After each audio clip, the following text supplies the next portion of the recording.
Mr. Alok Jan, Chairman of the Port Authority, invited guests, members of the media. This morning we unveil details of the Westland's expansion project, which is part of the government's comprehensive response to the growing need for greater capacity, speed and efficiency at the Kingston container terminal operated by KFTL.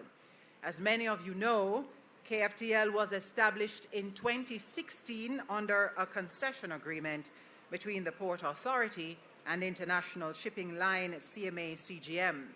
I now invite the KFTL Chief Executive Officer, Captain Jędrzej Mierzewski, to do the official welcome.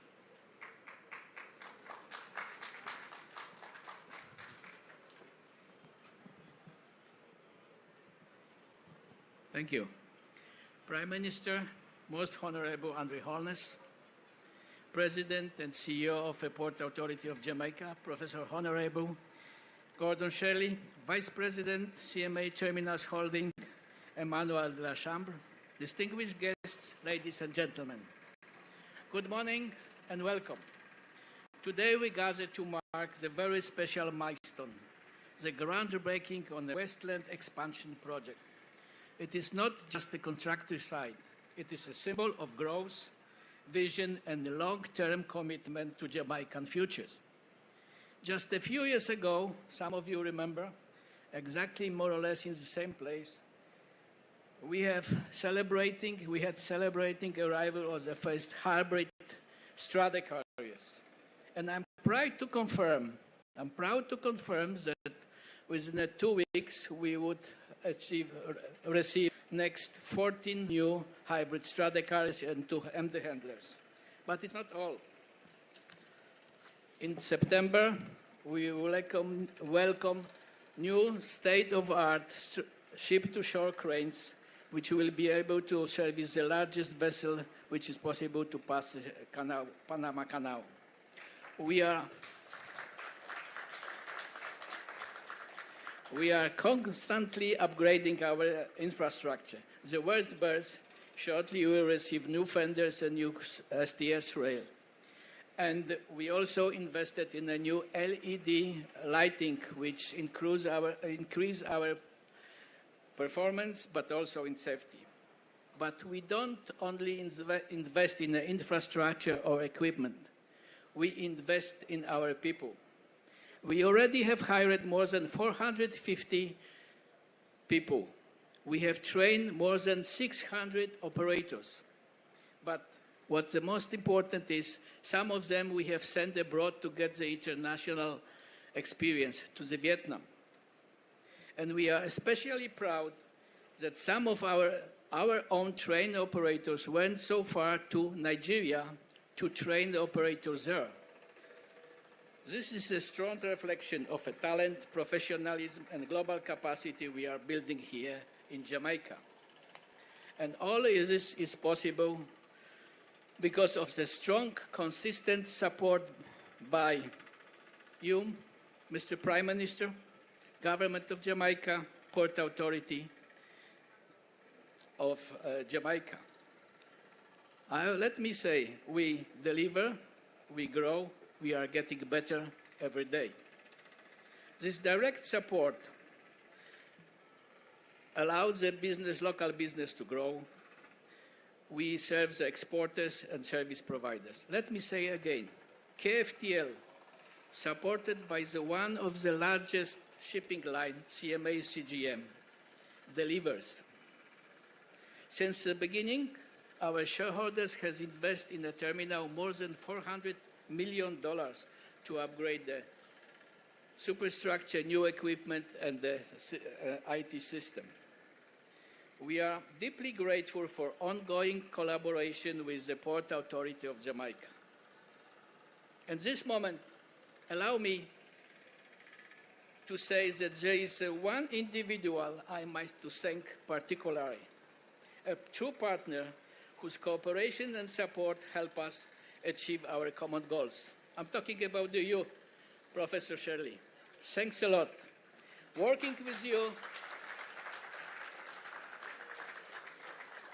Working with you is not just a pleasure, it's a privilege. Our partnership is a model not for Jamaica, but also for the entire Caribbean region.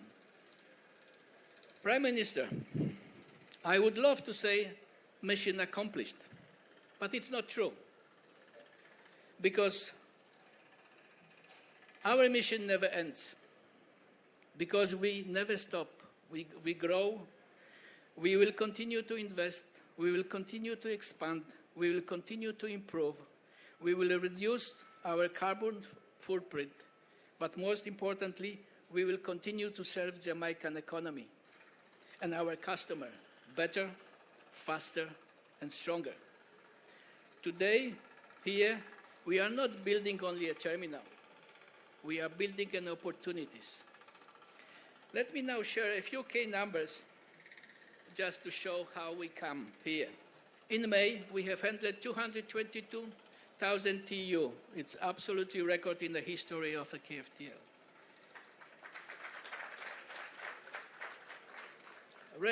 Today, we have more than 446 or 48 now, I've got information, 1,000 containers around us. You will shortly take a tour. You will see that every place is taken.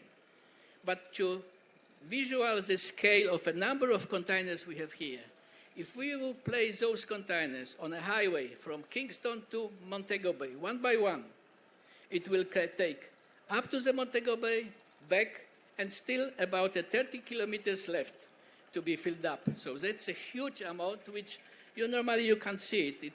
You need to visualize it. And what is the most important is we are on a way to build a new record. I hope, and I'm pretty sure that we will make more than 2.5 million TEU this year. So it will be another historical record for a KFTL.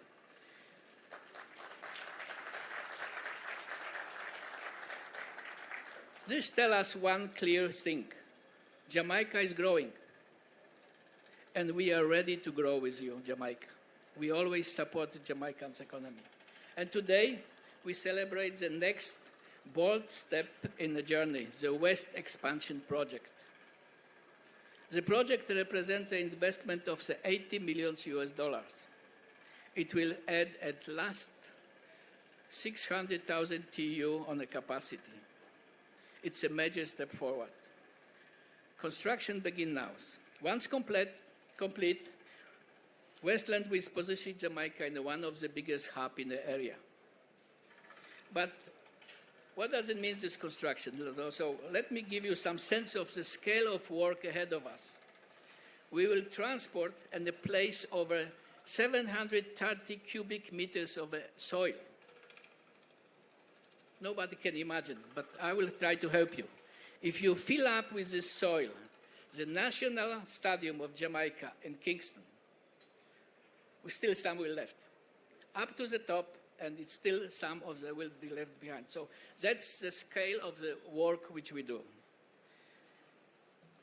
But this project is not only about the capacity and the construction. It is, Prime Minister, it is strategic alignment with your government, bold vision to make Jamaica a logistics center in the Caribbean. This project will bring job, skills, technology, and most importantly, will support the Jamaican economy. In closing, ladies and gentlemen, I assure you that KFTL with CMA will keep growing these terminals and supporting Jamaica economy. Thank you very much, and welcome once again.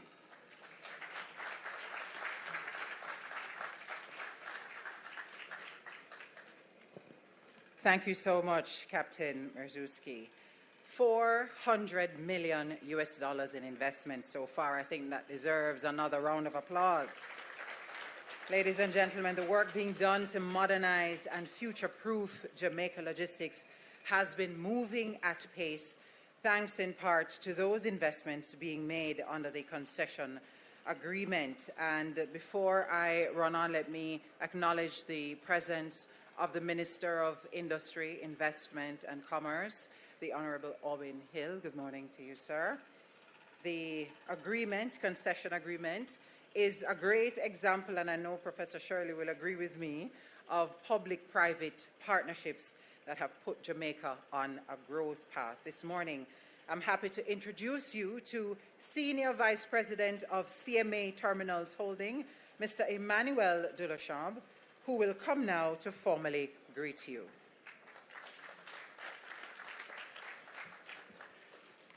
Good morning, everyone. Just to tell you, because if you look at the agenda, I'm supposed to make remarks, so I will do remarks.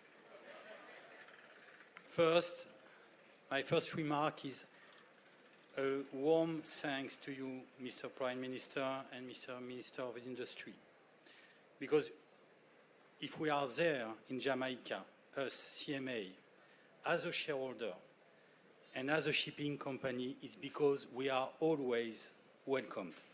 And that's really important. Because our business is a service to customer. And the question of the confidence and the ambience is really a key one. In our world, if you are not welcomed, you do not stay. And today, we have decided to stay and to write a common story. So thank you for that. My second remark will be a special thanks to you, Gordon. I was here 6 months ago for operational and social issues. It was a complicated time, but we did succeed, and we did succeed because you, Gordon, you did more than what you were supposed to do. So thanks for that.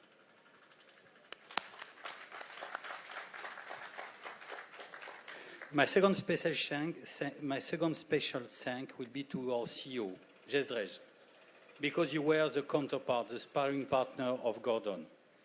And the success of this operation today is your success, both of you. Thank you.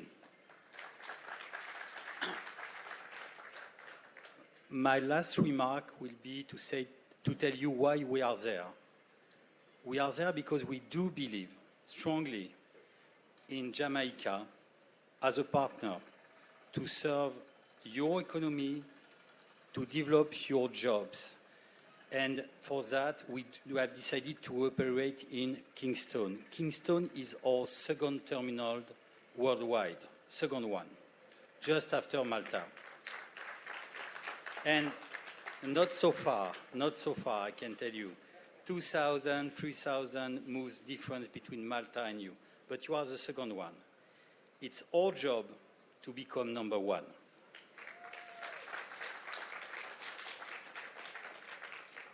This investment is done for Jamaica, is done for the shipping industry, is done to develop a really stable and growing market, which is Jamaica and Caribbean Sea. In a really disruptive world we are living in, and I will not develop, you have to open the TV and listen to the news. Here, it's a stable area, and business likes stability. As long as we have stability, we will develop with pleasure and commitment because we do business. And the common thing we have all together is to do business in good faith. That's important. That's really important. So that was my last remark. Really happy to be there. It's a good day. It's a great day for all of us. And as soon as we deliver the first square meter of additional ground, we will put a container on it. So thank you to all of you. And one more time, thank you to be there and to support us.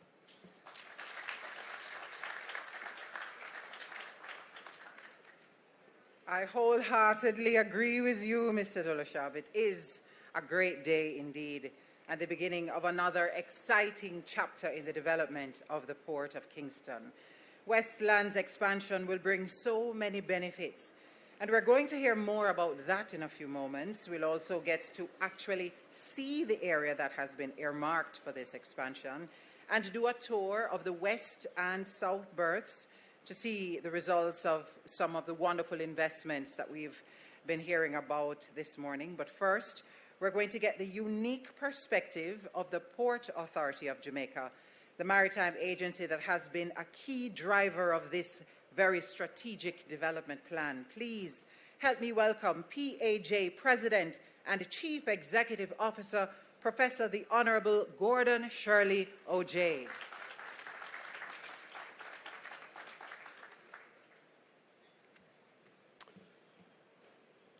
Thank you very much, Madam Master of Ceremonies.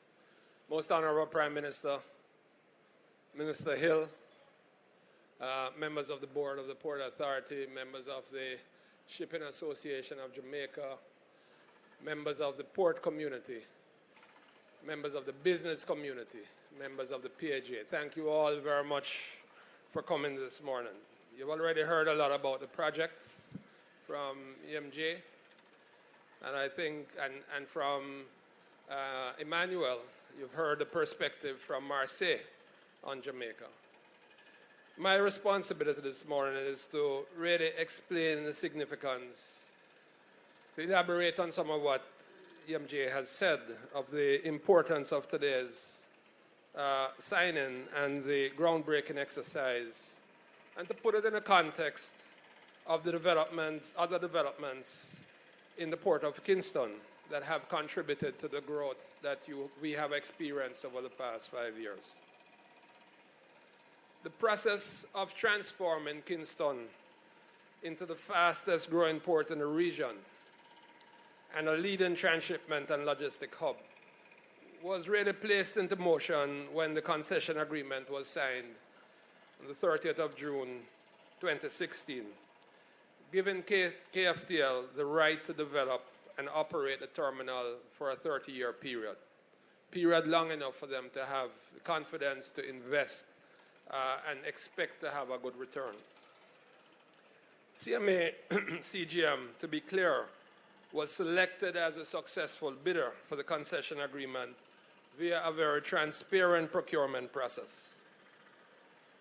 One of the early actions of the newly elected government, led by the Most Honourable Prime Minister in 2016, was to review and sanction the agreement as an effective and responsible way to redevelop Kingston, the Kingston port, to cater to the much larger cargo vessels transiting the Panama Canal, and which have now become a mainstay in the global shipping. We say this, and sometimes it rings hollow for most persons. First of all, if you look across the water, or if you look around, you can see how busy the port is. You can see how many ships are here. I think this, the third ship up, Carlos, I think it's about the third one. I won't tell you whose name is printed on the side, but that is an example of the 15,000 TEU vessels. The ships around it are the size vessels that we used to obtain, that used to come here prior to the reinvestment in the terminal. It would not have been able to take that very large vessel. Under the agreement, the concessionaire was responsible to invest in infrastructure, equipment, and technology to enhance the competitiveness of a terminal. Among the critical infrastructural investments that have taken place, much of which we cannot see today, was the dredging of the access channel and the basin. It's impossible to see it because it's underwater, but that ship could not have come into Kingston Harbor unless that dredging operation had taken place. There also, on that terminal, many of you will remember that a decade ago there was an earthquake that devastated Haiti. Jamaica lies on, Kingston lies on that fault line. And so the terminal itself had to be redeveloped and reinforced to be able to withstand earthquakes of that nature. EMJ described the earth that has to be moved. Well, there's a lot of earth and deconstruction and reconstruction which had to occur over that terminal. You can't see it now because it's completely covered over with containers. But major investments were made in infrastructure, and those are two examples. There's also investment in equipment. The two, if you look closely at that large ship, the two larger cranes are two of the post-Panamax capable cranes that were new and brought in. And you've heard from EMJ that two more are on the way and will be here in September. The straddle carriers, the yellow tall vehicles that you see driving, they have been entirely replaced. Over 57 new hybrid straddle carriers have been acquired and 10 more are on the way this year. There are a number of other pieces of terminal equipment. There are 12 new reach stackers, 11 spreaders, 12 road heads, 5 trailers, 22 forklifts, and 53 other assorted pieces of equipment that have been acquired for the KFTL. And there have been investments in technology, investments in a new advanced Navis terminal operating system, a differential global positioning system which allows for very precise location of all equipment and all containers on the terminal, and for geofencing and geopositioning on the terminal. Massive investment made there. In addition, there have been investments in advanced security systems, which embody the latest technology for yard monitoring, for perimeter and access control. Coupled with the investments being made by KFTL were a set of investments by the public sector organizations. In parallel, the Port Management and Security Limited and Jamaica Customs Agency, represented today by Mr. Lowe, have enhanced the security of a terminal with the acquisition of new advanced container and pallet handling equipment. The PAJ has installed the first fully functional port community system in the region, allowing for online integration of shipping lines, their agents, the Jamaica Customs Agency, the terminal, the brokers, the truckers, and the warehouse operators. The entire port community is integrated online without the need for paper.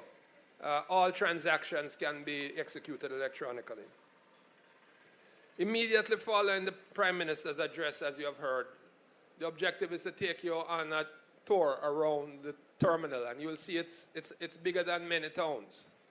And you will see that every single slot on the terminal is taken.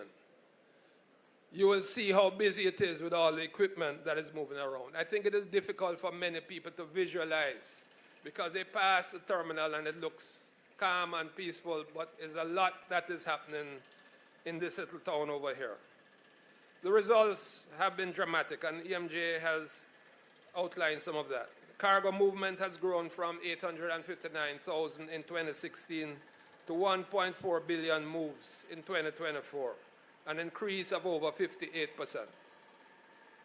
Berth productivity now stands at 25 moves per hour, and crane productivity exceeds 80 berth moves per hour, meeting and exceeding the global benchmarks.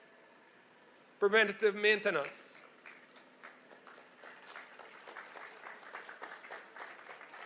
If you have this many equipment and they're constantly moving 24/7, this is not an 8-hour operation, this is a 24/7 operation. The only way to keep it humming is to have a preventive maintenance system that is on top of the ball. Preventive maintenance compliance rates routinely exceed 97% on the terminal. The staffing currently stands at 1,390, an increase of 55% relative to 2016. Over 500 new high-paying, high-quality jobs have been created on the terminal since the start of the concession agreement. Kingston has emerged as the fastest growing terminal regionally, and in 2023 was included in the Lloyd's list top 10 fastest growing ports in the world.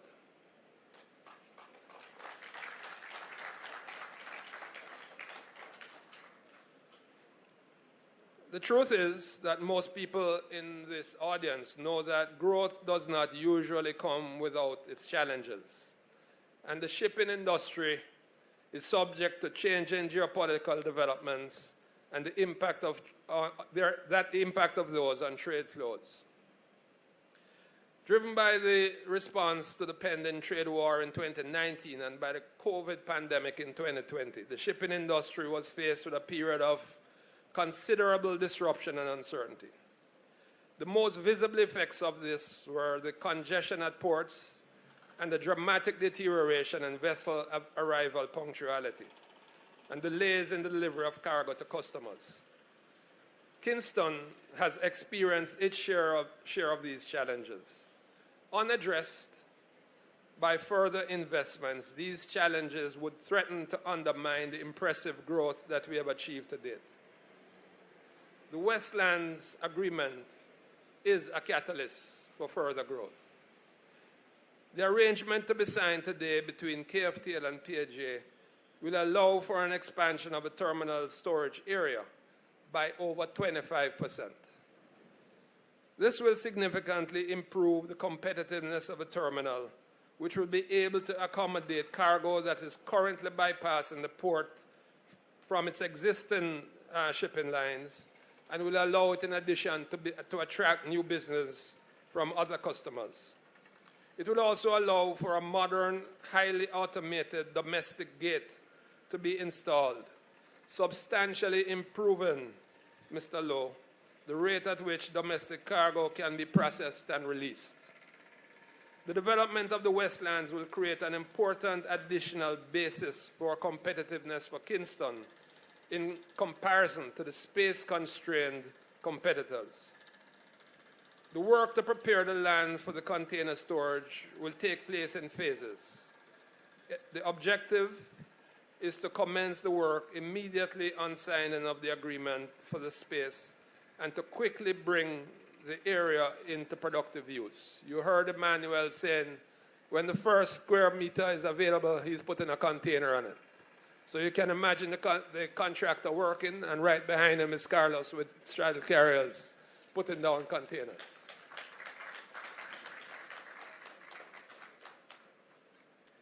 With the addition of Westlands to the space available to the KFTL terminal operations, the impressive growth rate is expected to be further enhanced, and Kingston will remain on track to become the fastest growing and largest cargo terminal in the region.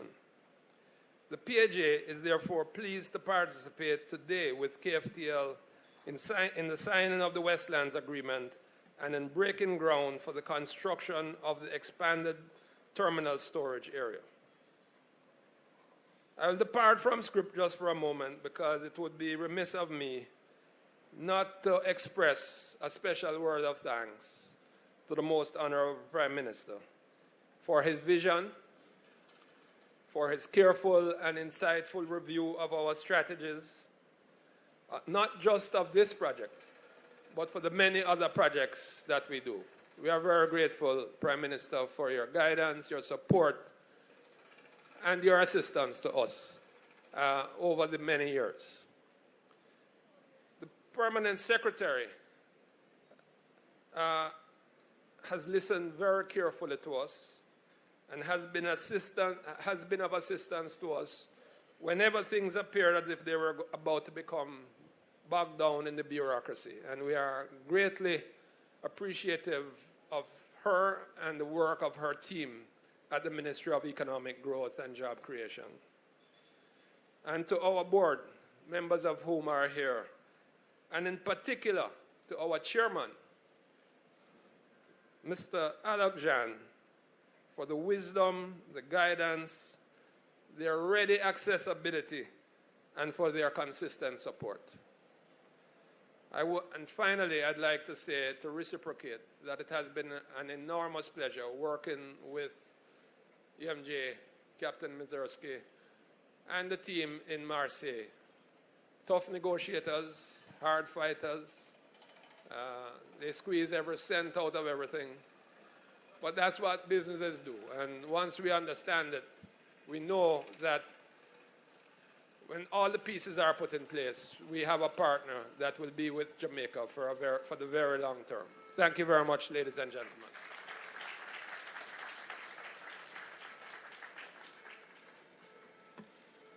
Thank you as well, Professor Shirley. Today definitely represents a pivotal moment for Kingston, among the fastest growing ports in the world. I mean, I sat there and just imagined all of the wonderful things that we'll begin to see happening in the next couple of years as we reap the benefits of all of this great work that's happening. As we heard, this $80 million investment is part of a broader development for the area, broader plans, a bigger vision, if you will. And I'm ever so pleased to introduce our guest speaker who will share that greater vision. Ladies and gentlemen, our Prime Minister, Dr. the Most Honorable Andrew Holness, ONPC MP. Please make him welcome.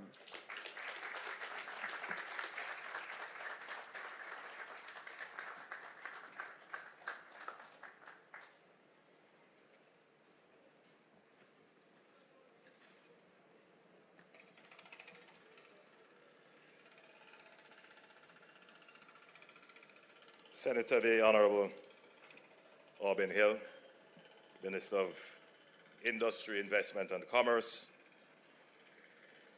His Excellency Olivier Guillaume-Vache, French Ambassador. I hope I got your name correct. I'm French Ambassador to Jamaica, my Permanent Secretary, Mrs. Arlene Williams, Permanent Secretary of the Ministry of Economic Growth and Job Creation, Mr. Alec Jan, Chairman of the Port Authority, Professor the Honourable Gordon Shirley, President and Chief Executive Officer of the Port Authority of Jamaica, Emmanuel Delachambre, Senior Vice President of CMA Terminals, Captain Merzewski, did I get that one correct? Merzewski, Senior Vice President, Chief Executive Officer of Kingston Terminals, Executive Heads of Public and Private Sector Organizations, members of the media, distinguished ladies and gentlemen, good morning, still morning. Today marks a defining moment in the continued transformation of Jamaica's logistics and shipping landscape. We gather not just to witness the signing of a contract, but to break ground, literally and figuratively, on a new phase of growth, opportunity, and national ambition. The commencement of the Westlands expansion project represents a vision that is materializing. When I first assumed office as Prime Minister in 2016, I established a clear vision for the Port Authority of Jamaica to transform Kingston into the fastest growing transshipment hub in the Caribbean and the Americas. That vision was grounded in Jamaica's unique geographic location, the underutilized potential of our deep water harbor, and the investments that had already been made. But it was also a deliberate effort to create a new engine of growth in shipping and logistics, one that would generate jobs, attract international capital, and build resilience into our economy. This vision was not just a vision. We developed a clearly structured strategy to realize the vision. And the first step was to modernize and optimize what we already had.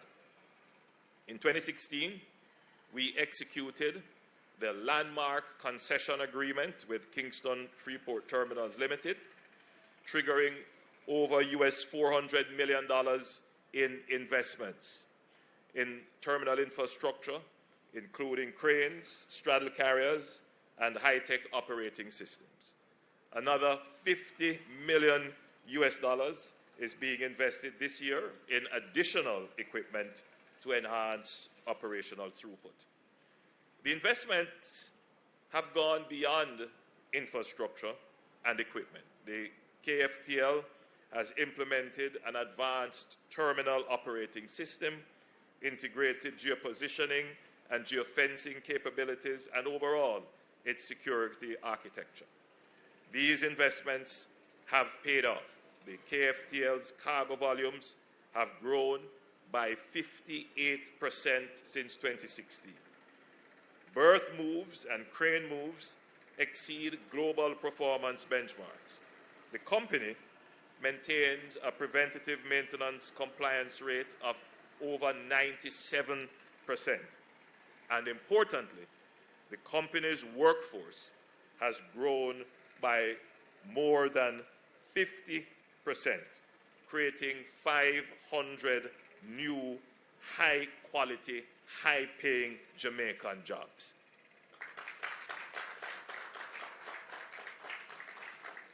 Investment catalyzes further investment and further success.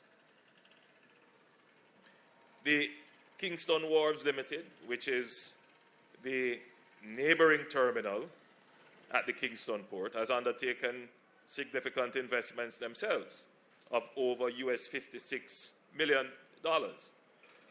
It has emerged as the largest and fastest growing automobile logistics hub in the region, with further investments now going into a major automotive storage and processing facility. As a result of these combined investments, Kingston has moved up the Lloyd's list of top 100 ports and has been named among the top 10 fastest growing terminals globally in 2023. These are undeniable results. Jamaica is now a serious player in global shipping. The second pillar of the strategy is to ensure that we have enough space to expand. Without adequate land to grow and evolve, even the most efficient ports can become landlocked and uncompetitive. And this is why the second component of our overall strategy is the expansion of the footprint of the port. The Westland project will add essential acreage to KFTL, allowing for expanded cargo storage with new berth facilities and the introduction of a modern automated gate system for domestic cargo. The first phase, covering 15 hectares at a cost of US $80 million, will focus on strengthening soil conditions, eliminating ponding and flooding, upgrading security, and setting the stage for seamless, high-volume operations. The second phase will follow without delay upon the completion of the first. This is a strategic expansion. By reducing vessel waiting times and increasing cargo throughput, we are positioning Jamaica to capture a greater share of global shipping activity and cement our place as a logistics leader in the region. But we are not stopping there. In my contribution to the budget debate earlier this year, I restated the government's plan to have the Kingston Airdrome relocated to the Norman Manley International Airport and the land transferred for further port development. The Airports Authority of Jamaica has completed the feasibility analysis and has been working with the Port Authority and the National Works Agency to bring the project to fruition. To facilitate the integration of the land into the port operations, the Marcus Garvey Boulevard is to be rerouted to the north of Kingston. The realignment and reconfiguration of the road will eliminate bottlenecks in the traffic flow between Portmore and Kingston, specifically downtown Kingston. Each of these decisions we have taken reflect clear strategic imperatives to secure the future by creating space for it and to increase the efficiency and productivity of the assets we already have. The Westlands Agreement, to be signed today, alongside the Kingston Pen relocation, will ensure that the Port of Kingston will not only grow, but will grow without any constraints in the near future. Meaning that after this is done, you can look forward to accelerated growth of the port. At this point,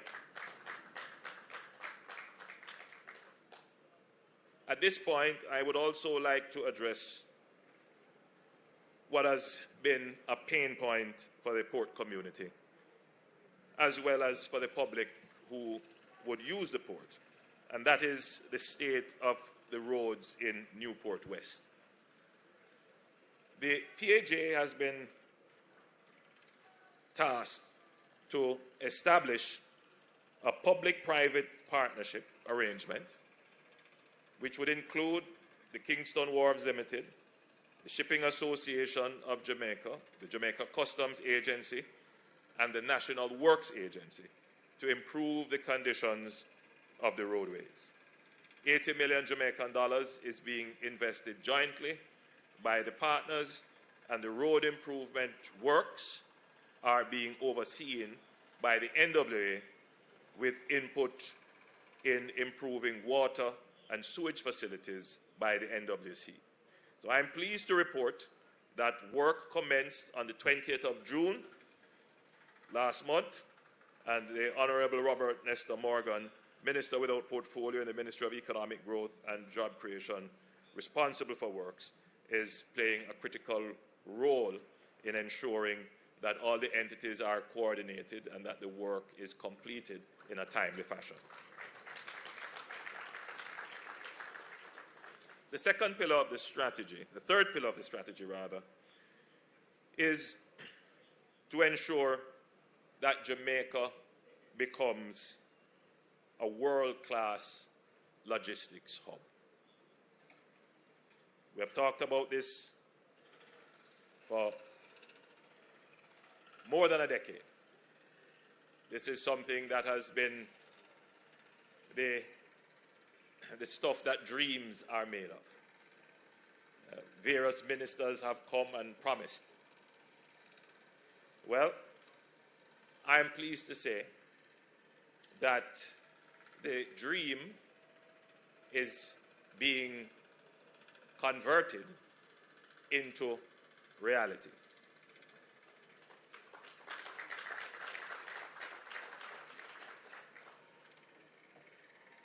Very soon, we will be breaking ground for the Caymanas Special Economic Zone.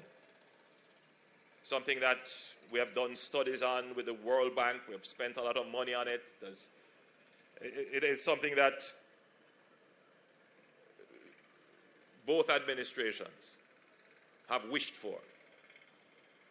But as I sat beside Professor Shirley, before he came up to speak, I whispered to him and I said, Professor, I called him Professor, he was my professor at university. But I should say, Mr. President,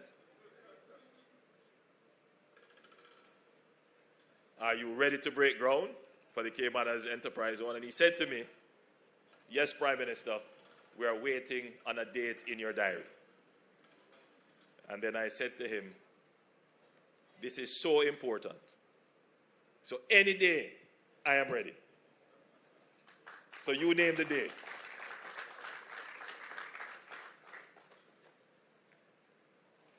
And that will be a major achievement for Jamaica if we get that special economic zone established. It's a 700-acre property. It is near to the port. There are some legacy infrastructure that will make it even more valuable, including an existing rail link and a fantastic highway that is there. And that will add even further to the capacity and attractiveness of our port. So that is a major achievement that will ensure that Jamaica is seen truly for what we have been working at, being considered a major logistics hub node within the global shipping architecture. So today's event signals our readiness to execute. It affirms to our local stakeholders and international partners that we are serious, that we are organized, and that we are ready to grow. To our partners at KFTL, I extend sincere thanks. You have demonstrated consistent faith in Jamaica, and today's expansion builds upon nearly a decade of collaboration and success. And I want to join and expand on the comments made by our partners from KFTL. Business likes stability.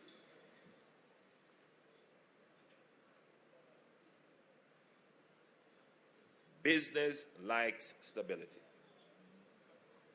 There's a little contradiction there, because you need disruption to grow.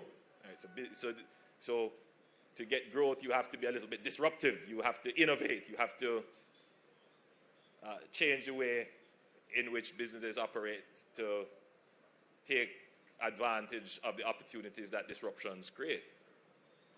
But that's on the innovation end. On the operations end, businesses need stability. And what we have provided in Jamaica is an ecosystem for stability. That ecosystem is made up of several elements. One element would be our legal and constitutional framework. The efficiency of our court system, the laws that we have in place, the regulatory environment. When an overseas company is going to invest millions and billions into our local economy, the first thing they're going to want to know is, if there is a dispute and it has to be litigated, can I depend on the legal and judicial system to deliver justice? That's number one. So investing in our courts, investing in our judiciary, and investing in our legal system is critically important to creating this stable environment. And we have been doing that. Granted, there is still lots more to do, particularly in the digitization of our court system, because the truth is that global businesses want to know that they can get justice 24/7. So they want to know that their court system is accessible and responsive and efficient. So obviously, our friends from KFTL are here because they understand our justice system. It meets international standard, may not be as efficient as we would like, but it is far more efficient than many other jurisdictions. I start there because KFTL is here because they are grounded in a concession. But let me use another word. They are grounded in a contract. And that contract has to be grounded in our legal system.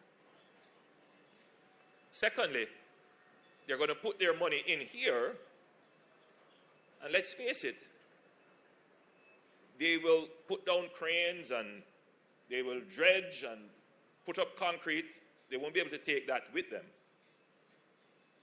But for any business, they want to know that they will be able to get their returns out of Jamaica. They want to be able to know that they can repatriate profit. And therefore, you have to have a financial and an economic system where it is open. Jamaica has probably the only freely floating foreign exchange arrangement in the region. And that is an incredible attraction for foreign investments.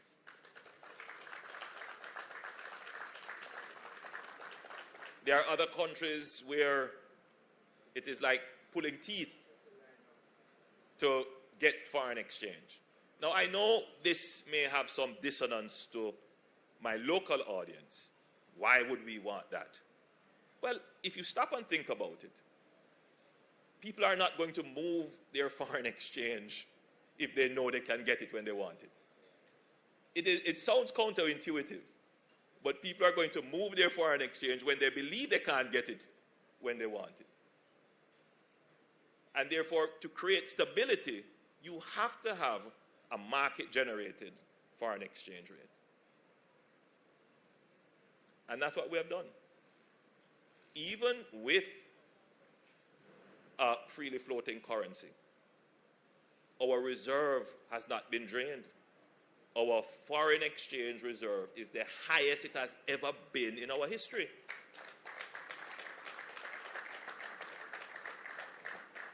In other words, you know, I keep, in my presentations, I keep saying to people, government matters.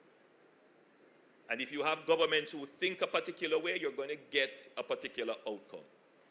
Our government thinks differently, and that is why we get better outcomes.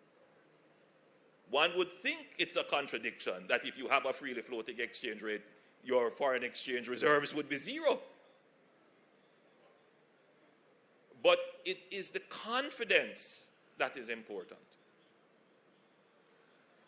That is the difference between this administration and other administrations. We have been able to give investors, local and foreign, confidence.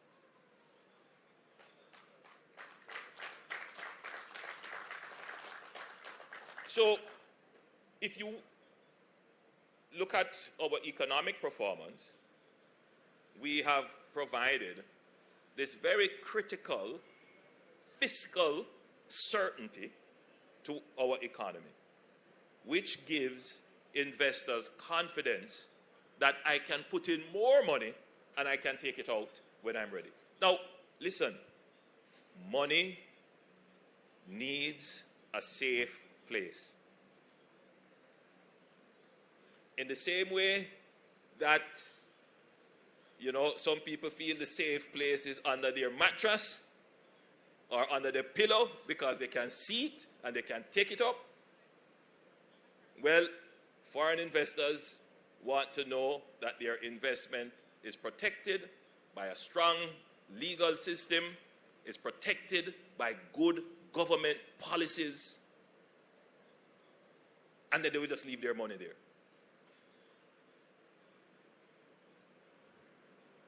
And that's what we want to build. And that's what this administration has done. Sounds counterintuitive, but that's what we have done. The third element of this stability, which is so critical, is security. Now, you know, there is an old saying that when there is blood in the street, that is when you should invest. That's an old notion of, you know, how to take advantage of low asset values in times of political and social disruption. But the truth is that investors are going to places that are safe.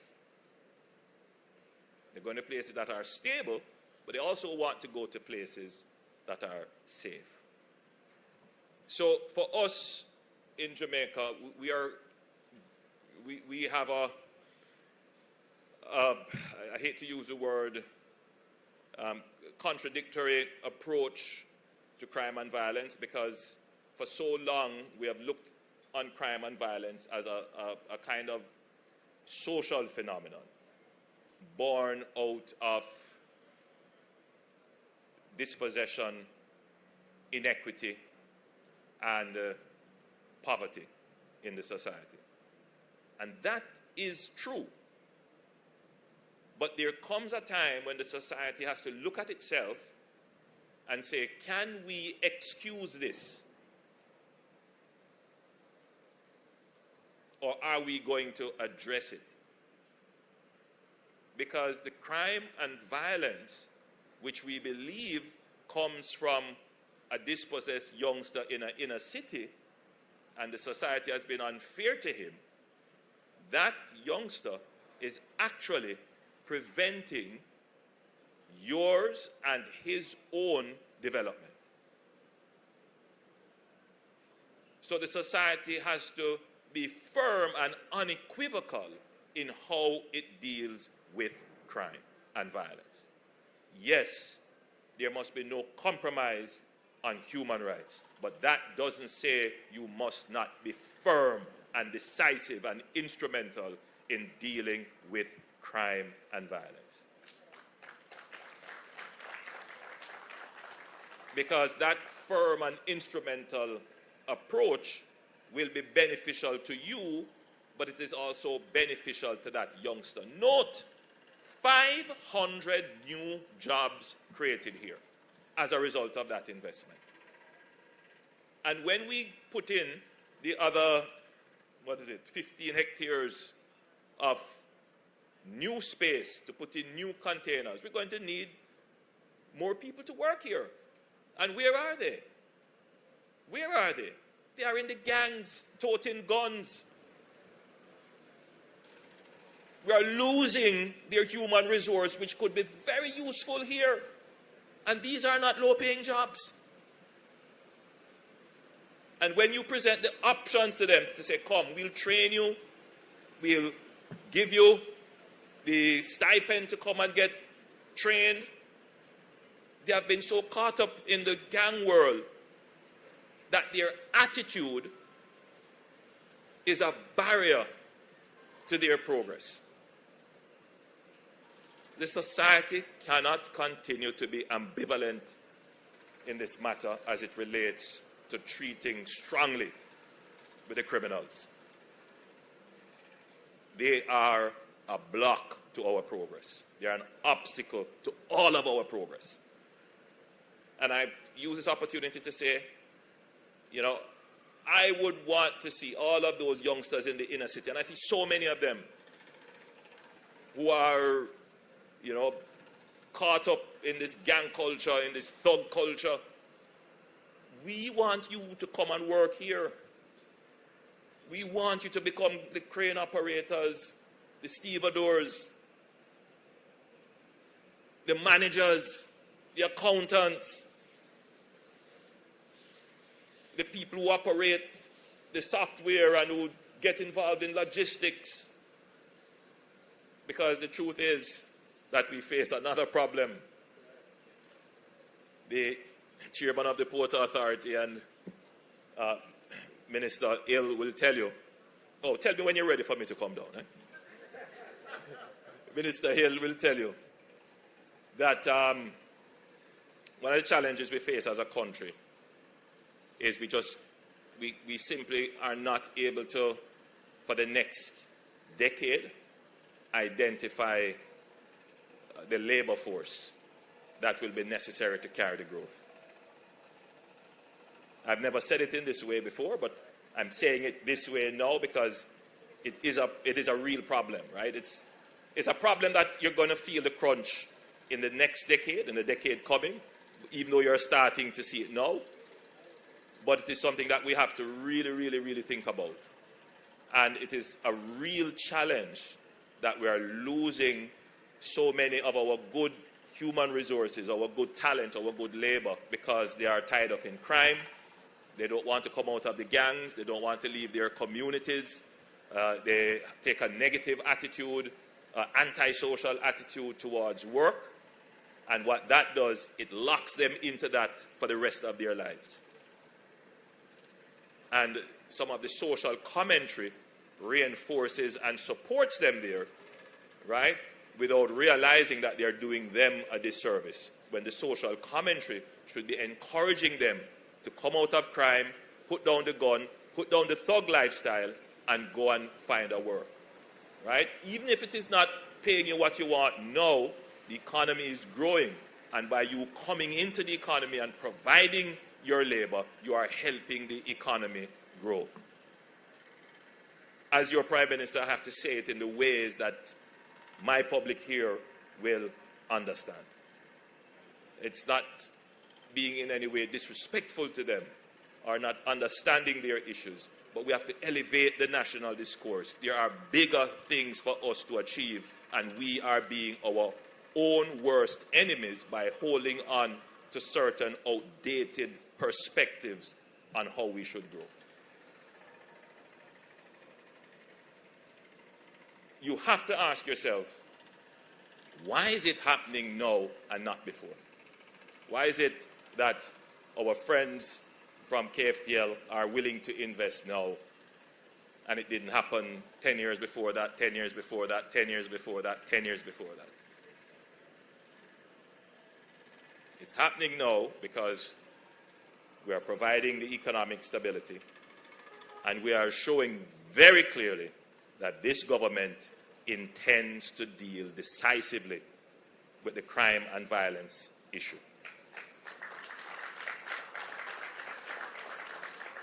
But let me say it in another way. This government intends that Jamaica fulfills its true destiny as a peaceful country.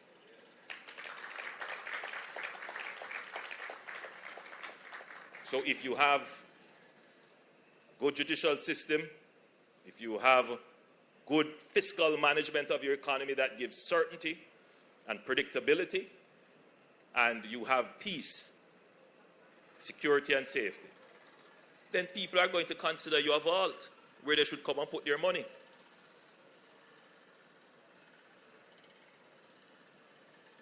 The fourth element of this stability is productivity and efficiency. And whenever you talk about a port, no matter how large the port is, no matter how many equipment you have, if the port is not efficient, the ships will pass you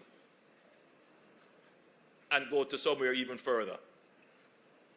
Ports are all about how fast you can take the containers off the ship and put containers on the ship, and on the other side of it, how fast the people who are getting who have ordered the containers can get their containers off the port and into their warehouses and storefronts.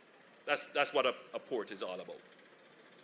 And so I can't speak here without saying Jamaica must improve its productivity. And I give you the perfect example of this. The national discourse is always about how do we increase wages to keep abreast with inflation. How do you increase wages to keep abreast with inflation? Now, a port cannot unconstrained increase its price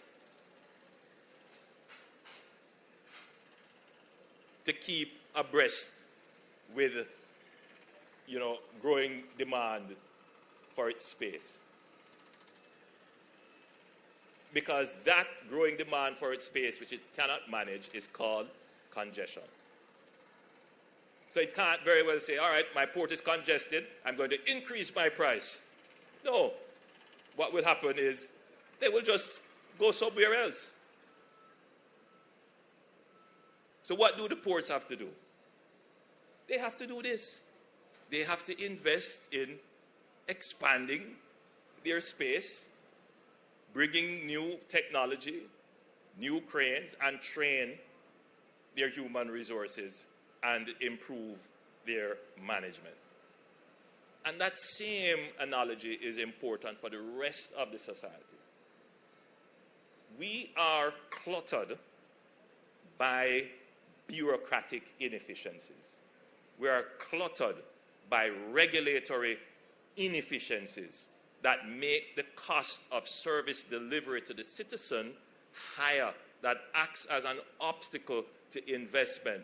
And we can't cover over that all the time by saying, okay, we're not getting things done quickly, let's increase the price. The entire society has to do what the ports are doing. We have to re-engineer our business processes as a nation. And that is what I consider to be the working progress for the government and part of the next step, next chapter, the pivot that we have announced, that Jamaica now must be able to market itself as good judiciary, strong legal system, solid economic and fiscal management, safe, peaceful country, but efficient. Now, can you imagine if you have that, and then you add to that Jamaica, the capital of fun, lifestyle, reggae, dancehall, everything. Gosh, you couldn't have, people would come to live here. Jamaica would become not the Miami, it would become the Dubai.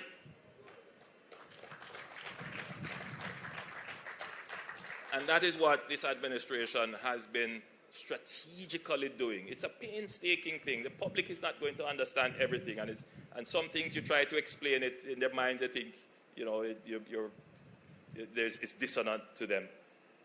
But it has to be done. They are not always popular things, but you know, when they see the benefit of it, then you know they are happy. So look, it's my great pleasure to have had the opportunity to address you. Let me commend the Port Authority. The Port Authority likes to think that they are an independent entity. They do fall under the Ministry of Economic Growth and Job Creation. And I do take the thanks of Professor Shirley for the offer of advice. No, it's not an offer of advice. It is the policy of the government and the direction.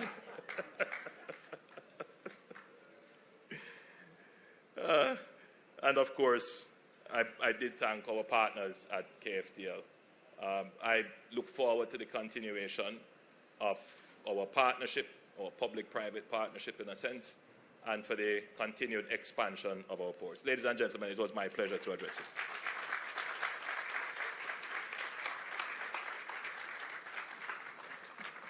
Thank you so much, Prime Minister Holness. We're going to move quickly now into the signing of the agreement for the Westlands expansion project, which is being undertaken, as we've been discussing this morning, through a partnership between the Port Authority of Jamaica, which is not independent, right, PM? And the Kingston Freeport Terminal Limited. I invite the stakeholders to come forward now to do that, please. There is a signing area to my right, that's to your left. Prime Minister.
Yeah, just miss.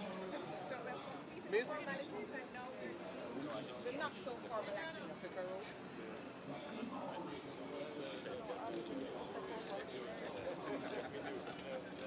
Like that?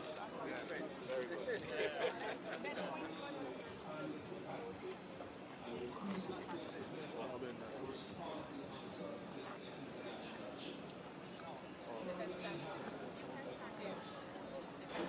So I will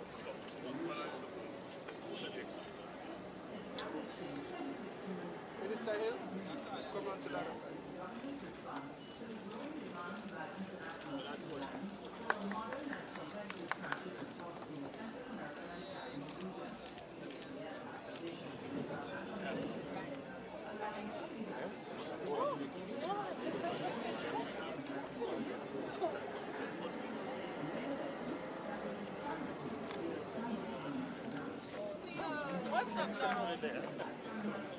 Wait! What you doing up there? Wait.